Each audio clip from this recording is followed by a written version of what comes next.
Hello નમસ્કાર વિદ્યાર્થી મિત્રો, ગુજરાત એજ્યુકેશન યુટ્યુબ ચેનલ પર આપ સર્વનું હાર્દિક સ્વાગત છે। મિત્રો આજે આપણે વાત કરવાના છે ધોરણ 7 વિષય છે ગુજરાતી અને તેની સ્વાધ્યાય પોથીનું સંપૂર્ણ સોલ્યુશન આપણે આ વિડીયોની અંદર જોવાના છે। તો આ વિડીયોને અંત સુધી જોવાનું ભૂલતા નહીં। ચેનલ ઉપર જો પ્રથમ વખત આવેલા હો તો ચેનલને જરૂરથી સબસ્ક્રાઇબ કરી દેજો। તો સ્વાધ્યાય પોથી આધારિત પાઠ 4 છે જેનું નામ છે ચાલો ચરણ ઉપાડો। તો તેનું આપણે સંપૂર્ણ સોલ્યુશન નિહાળીએ તો એમાં પહેલો પ્રશ્ન છે કે નીચેના દરેક પ્રશ્નના ઉત્તર માટે આપેલા વિકલ્પોમાંથી સાચો વિકલ્પ શોધીને તેમનો ક્રમ અક્ષર પ્રશ્નની સામે આપેલા બોક્સમાં લખવાનું છે।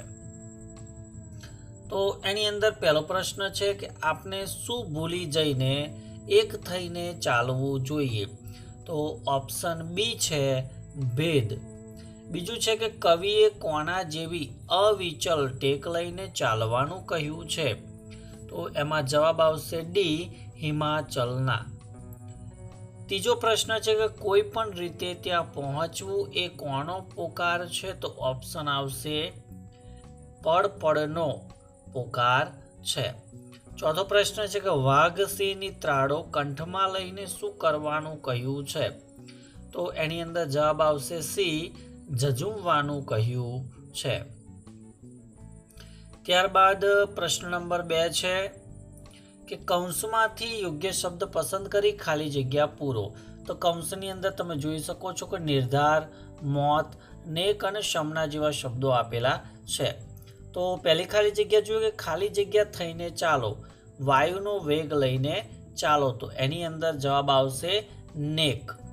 બીજું છે કે અમણ ચમણના ખાલી જગ્યા કેરો, સહેજે નહીં ફૂફાડો। તો અહીંયા જવાબ આવશે સમણા। ત્રીજી ખાલી જગ્યા છે કે અહીં ઊભા તો ખાલી જગ્યા, જસું તો જીવન જય જયકાર। તો અહીંયા જવાબ આવશે મોત। ચોથો પ્રશ્ન છે કે તનમણ ધનથી હે જનગણ, બસ જવું એ જ ખાલી જગ્યા। તો અહીંયા આવશે નિર્ધાર। ત્યારબાદ પ્રશ્ન નંબર 3 છે કે નીચેના પ્રશ્નના ઉત્તર એક એક વાક્યમાં લખો। એમાં પહેલો પ્રશ્ન છે કે બંધુને શું ઉઘાડીને ચરણ ઉપાડવાનું કહ્યું છે? તો એનો જવાબ રહેશે કે બંધુને ભીડેલા દ્વાર ઉઘાડીને ચરણ ઉપાડવાનું કહ્યું છે। તો અહીંયા ભીડેલા દ્વાર એટલે કે બંધ કરેલા દ્વાર। બીજું છે કે કવિએ શું છોડીને ભેખ લઈને ચાલવાનું કહ્યું છે? તો કવિએ રાગ છોડી દઈને ભેખ લઈને ચાલવાનું કહ્યું છે। ત્રીજો પ્રશ્ન છે કવિ ઊભા રહેવાથી શું થશે એમ કહે છે? તો કવિ ઊભા રહેવાથી મૃત્યુ થશે એમ કહે છે। ચોથો પ્રશ્ન છે કે જીવનનો જય જયકાર સી રીતે થશે?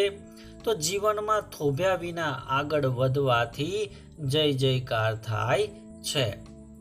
ત્યારબાદ પ્રશ્ન નંબર 4 છે કે નીચેના પ્રશ્નના ઉત્તર 2-3 વાક્યમાં લખો। એમાં પહેલો પ્રશ્ન છે કે કવિ કેવી કેવી રીતે ચાલવાનું કહે છે અને કેમ? તો કવિ નેક થઈને, રંગ રાગ છોડીને, ભેખ ધારણ કરીને, હિમાલયની જેમ અવિચલ ટેક લઈને ચાલવાનું કહે છે, કારણ કે રાષ્ટ્રના લોકોએ ભેદ ભૂલીને એક થઈને રાષ્ટ્ર માટે સજ્જ થવાનું છે। ત્યારબાદ પ્રશ્ન નંબર 2 છે કે માત્ર ઊભા રહેવાથી અને ચાલતા રહેવાથી જીવનમાં કેવો ફેર પડશે? તો જો તમે ઊભા રહ્યા, તમારા પગ થંભી ગયા, તમારી ગતિ અટકી ગઈ તો જીવતે જીવત એ મોત સમાન છે। પરંતુ તમે ચાલતા રહ્યા, તમારા ચરણ ગતિશીલ રહે છે તો જીવન ધન્ય થશે અને જીવનનો જય જયકાર થશે। ત્યારબાદ પ્રશ્ન નંબર 5 છે કે નીચેના પ્રશ્નના ઉત્તર 4-5 વાક્યમાં લખો। એમાં પહેલો પ્રશ્ન છે કે કવિએ રાષ્ટ્રના લોકોને પડકારોને ઝીલવાનું આહવાન કરતા શું કહ્યું છે? તો કવિ કહે છે કે તમે ઊભા રહેશો તો એ મોત સમાન છે, તમે ચાલતા રહેશો તો જીવનનો જય જયકાર છે, કોઈ પણ રીતે ત્યાં તમારે પહોંચવું પડશે, એ જ દરેક પળનો પુકાર છે। પડકાર છે. દરેકે બુલંદ ગર્જના સાથે વાઘસિંહની ત્રાળો એટલે કે જુસ્સા સાથે પડકારોને ઝીલી તેને સામે જજમવું જોઈએ. બીજો પ્રશ્ન છે કે આ કાવ્ય દ્વારા શું સંદેશ મળે છે? તો આ એક શૌર્ય ગીત છે. આ ગીતમાં રાષ્ટ્ર માટે સજ્જ થવા લોકોને હાકલ કરવામાં આવી છે. પડકારો ઝીલવા માટે આહવાન કરવામાં આવેલ છે. આમાં એ સંદેશ છે કે રાષ્ટ્ર માટે તન, મન અને ધનથી જ્યાં જે રીતે સમર્પણ કરવું પડે તે કરીને આપણા નિર્ધારને હિમાલયની જેમ અડગ રહીને સિદ્ધ કરવાનો છે. ત્યારબાદ પ્રશ્ન 6 છે કે કાવ્ય વાંચો અને પ્રશ્નના ઉત્તર લખો. તો કાવ્ય જોઈએ કે પગલે પગલે સાવધ રહીને પ્રેમળતા પ્રગટાવે જા, અંતરને અજવાળી વીરા પંથ તારો કાપે જા. કાંટા આવે, કંકર આવે, ધૂમધકતી રેતી આવે, ખાંડાની ધારે ને ધારે ધૈર્ય ધરી ચાલ્યો જા. દુર્ગમ પંથ કાપે જા, હિંમત તારી ખોતો ના, સ્વાર્થ સામે જોતો ના, શિસ્ત શાંતિને સેવાનો તું પાઠ સૌને આપે જા. દુર્ગમ પંથ કાપે જા. તો આ એક સરસ મજાનું કાવ્ય, અને એક કાવ્યની નીચે આપણને કેટલાક પ્રશ્ન આપેલા છે. તો એના ઉત્તર આપણે કાવ્ય આધારિત જોઈએ. તો પહેલો પ્રશ્ન છે કે રસ્તામાં કેવા કેવા સંકટ આવી શકે છે?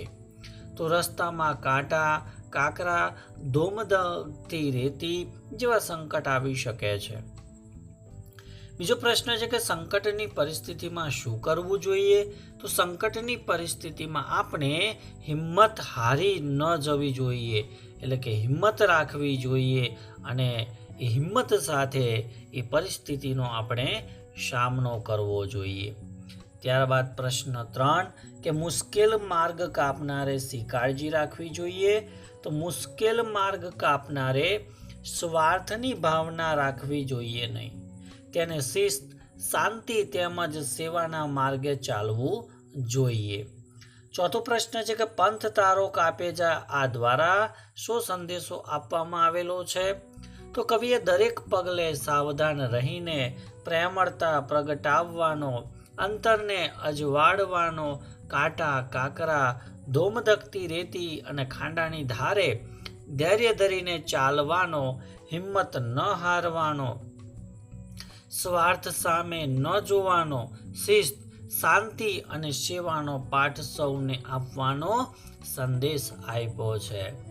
ત્યારબાદ પ્રશ્ન નંબર 7 છે કે કૌંસમાંથી આપેલા શબ્દનો યોગ્ય ઉપયોગ કરીને નીચેના વાક્ય પૂરા કરવાના છે. તો અહીંયા તમે અજુકતું, અશક્ય, અનિમેષ, અડગ, અવિચલ ને અવિરત જેવા શબ્દોનો આપણે ઉપયોગ કરીશું.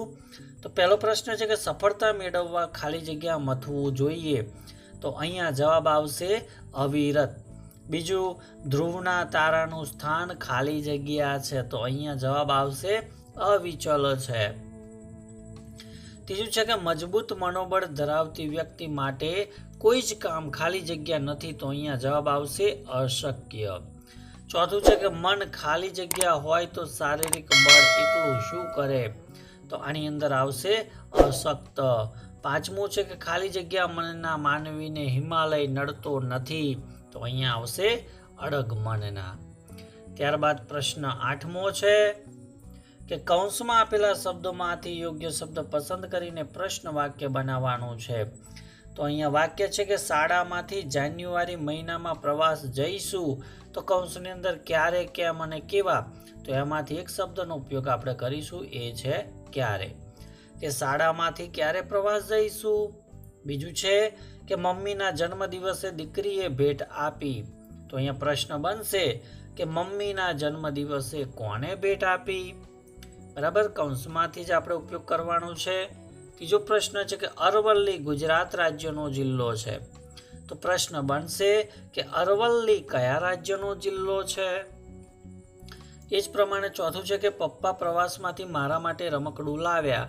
તો પ્રશ્ન બનશે કે પપ્પા પ્રવાસમાંથી મારા માટે શું લાવ્યા? પાંચમું છે કે ચિંટુ અને મીનુ વિદેશ ફરવા ગયા. તો ચિંટુ અને મીનુ ક્યાં ફરવા ગયા? તો એ પ્રમાણે આપણે પ્રશ્ન બનાવવાના છે. ત્યારબાદ પ્રશ્ન 9 છે કે કૌંસમાંથી યોગ્ય શબ્દ મૂકવાનો છે. તો અહીંયા દોડો, ખાડો, ઊંચી, આડો, પગલાં, ડરાવે એ શબ્દોનો ઉપયોગ કરવાનો છે. તો ચાલો ચરણ ઉપાડો, 6 ને પર્વત, ખાલી જગ્યા, તો અહીંયા આવશે આડો. ચાલો ચરણ ઉપાડો, સાથે પગલાં માંડો, તો અહીંયા પગલાં લખવાનું. ચાલો ચરણ ઉપાડો, કૂદી જઈએ ખાડો. ચાલો ચરણ ઉપાડો, 6 ને ઊંચી વાડો, ચાલો ચરણ ઉપાડો. દોડો રાત ને દાડો, ચાલો ચરણ ઉપાડો. ડરાવે નહીં કો ત્રાડો, ચાલો ચરણ ઉપાડો. તો આ પ્રમાણે અહીંયા કૌંસમાંથી યોગ્ય શબ્દ પસંદ કરી અને જે ખાલી જગ્યા આપેલી છે એ પૂરવાની છે. ત્યારબાદ પ્રશ્ન 10 છે કે શબ્દ અને તેનો અર્થ વાંચો અને અર્થના આધારે વિકલ્પમાં આપેલા વાક્યમાંથી જે સાચા હોય તેની સામે આપેલા બોક્સમાં ખરું કરવાનું છે. તો અહીંયા વેગ એટલે એનો અર્થ થાય છે ઝડપ. તો એમાં સાચું બીજા નંબરનું વાક્ય છે કે ચિત્તો પૃથ્વી પરનું સૌથી વધુ વેગથી દોડતું પ્રાણી છે. બીજું છે કે ભેખ લેવું એટલે કે કોઈ ધ્યેય પાછળ સર્વસ્વ છોડીને પડવું. તો અહીંયા ત્રીજો સાચો ઉત્તર છે કે ધારેલી સફળતા મેળવવા તે ભેખ લઈને મહેનત કરી રહ્યો છે. ત્યારબાદ ત્રીજું છે કે જય જયકાર એટલે કે જીતની ખુશાલીનો પુકાર. તો એમાં ત્રીજું છે કે જય જયકાર કરતા કરતા સરઘસ આગળ વધી રહ્યું હતું. તો એનો જવાબ છે. ત્યારબાદ પ્રશ્ન 11 છે કે નીચેના શબ્દોની જોડણી સુધારીને લખો. તો અહીંયા દ્વાર છે, વાયુ, અવિચલ, નિર્ધાર અને શીત. તો આ પ્રમાણે આપણે જોડણી સુધારવાની છે. 12મો પ્રશ્ન છે કે નીચેના શબ્દના બે સમાનાર્થી શબ્દ લખો.